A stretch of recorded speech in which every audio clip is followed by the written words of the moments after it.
Ang question kanang klaro nga tubag, kini bang iglesia ni Kristo nga gisgutan sa Roma disas dito sa nasod sa Roma, mao ba na ang pundok nga giparehistro ni Felix Manalo sa Manila? Mao o dili? Dili. Mao lagi Brad. Mao. Okay. Sige. Mau daw. Kay mao man ka.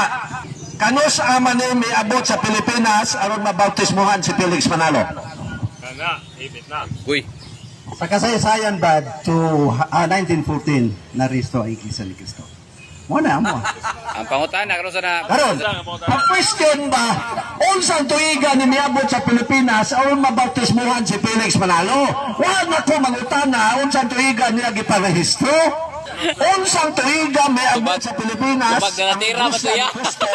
gikan sa Roma aron mabautismuhan si Felix Manalo? Tira na natira. May sakop sa maong iglesia. Unsang tuiga miabot sa Pilipinas? Aron masakop.